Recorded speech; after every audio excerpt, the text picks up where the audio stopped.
Hey guys, Pastor John here. We got another Thursday thought for you this week. We're continuing in the Sermon on the Mount. We're looking at Matthew 5:13 through 20. As we see here in the beginning of this passage, Jesus calls us the salt of the earth. Now, you guys know that salt has lots of different purposes, and sometimes salt can be bad. Like you get too much salt in your diet, right? You can get high cholesterol, too much sodium, be high blood pressure, all those kinds of things.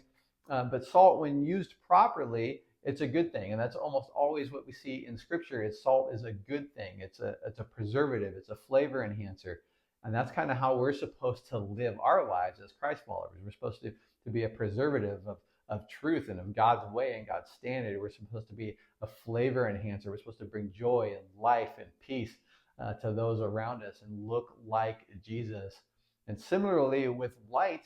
Same thing. Light can be a bad thing. If you're trying to sleep, you don't want a whole lot of light on you. But primarily, light in Scripture is seen as a good thing. Jesus himself calls himself the light of the world. And now here, he's calling us the light of the world. We're to reflect him. We're to look like Jesus. We're supposed to point people to Jesus by the way we act, by the way we behave, by the way we treat people. We're supposed to bring light into a dark and decaying world. And so that's what Jesus is saying to us here.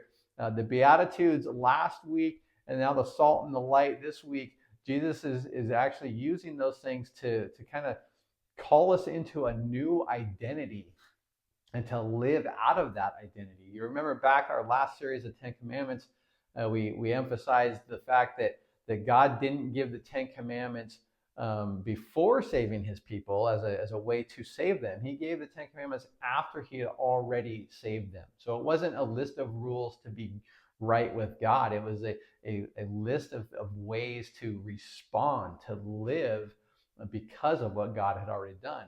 And Jesus is doing something similar here with the Sermon on the Mount. And what we've seen so far in these couple of weeks is that he's calling us to this new identity. He's calling us to live our life as a response to what he has already done for us and point people to him, live like him, show people who he is. And he ends this section in Matthew 5:13 through 20. He's talking about righteousness. He talks about he came to fulfill the law. Jesus is the only one that can complete the entire law. He's the only one that follows it 100%. None of the rest of us can do that. And so he's not calling for more righteousness in comparison to the Pharisees, because we can't do that on our own. He is the only one that can do that. And so he's calling us to a different kind of righteousness. He's calling us to a heart that follows after him, that desires him and lives that way. It's not, the Pharisees were known for their rule following. They were known for hypocrisy. And so Jesus is calling us to something better, something different, and living out of that identity that he has done and given to us. So that's all I got for you this week.